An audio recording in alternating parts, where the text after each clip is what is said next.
ભુજની સોનેરી મહેલ પાણીની ટાંકીમાં ફરજ દરમિયાન મૃત્યુ પામેલા શંભુ વસાવાના પરિવારની દરકાર લેવાના સ્થાને ઓરમાયું વર્તન થઈ રહ્યું હોવાના આક્ષેપ સાથે મૃતકના પરિવારજનો અને વિપક્ષી સભ્યોએ પાલિકા સત્તાધીશો સમક્ષ ઉગ્ર રજૂઆત કરી હતી।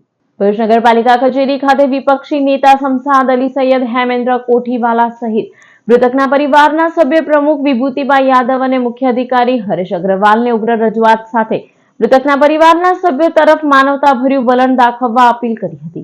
આ દરમિયાન બંને પક્ષ વચ્ચે ઉગ્ર ચર્ચાના દ્રશ્યો પણ જો તરફથી કોઈ સત્તાવાર નિવેદન સામે આવ્યું નથી। હું દીના શંભુભાઈ વસાવા, મારા ઘરવાળા છેલ્લા 25 વર્ષથી ભરૂચ નગરપાલિકામાં કામ કરે છે અને ચાલુ નોકરીએ ત્યાં એમનું મૃત્યુ પામેલ છે। અત્યારે હું મારા હક માટે ભરૂચ નગરપાલિકામાં આવી છું અને મને સંતોષકારક જવાબ નથી મળ્યા। એ લોકો હજુ વિચારવાનો ટાઈમ મળે જ તો 25 વર્ષની મારા ઘરવાળાની નોકરી ક્યાં ગઈ? આજે મારા ઘરવાળા એક કમાવાવાળા હતા, હવે મારી પાછળ કોઈ નથી, મારા એક છોકરો છે, તો મને નગરપાલિકાએ 25 વર્ષમાં આપ્યું શું? આજે કાયમ કરે, કાલે કાયમ કરે। એ લોકોએ ESI પણ બંધ કરી દીધું, વીમો પણ બંધ કરી દીધું, ઘણા બધા એવા વસ્તુ બંધ કરી દીધા। તો અમારા જ્યાં 25 વર્ષ, 2 વર્ષ, 5 વર્ષ, 20 વર્ષવાળા કર્મચારીઓના બૈરીઓ કરે શું? એમના છોકરા શું કરે? શું એ લોકો પણ આ રીતે જ મજૂરી કરે?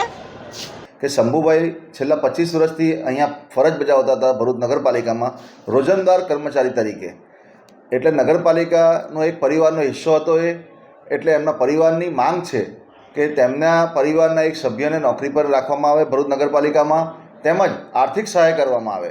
આજે નગરપાલિકાના અંદર ચીફ ઓફિસર, પ્રમુખ તેમજ પક્ષના નેતાને રજૂઆત કરેલી છે કે નગરપાલિકા તાત્કાલિક ધોરણે આર્થિક સહાય એમને પૂરી પાડે અને એમના પરિવારના, એમના દીકરાને નગરપાલિકા ખાતે નોકરી પર રાખવામાં આવે।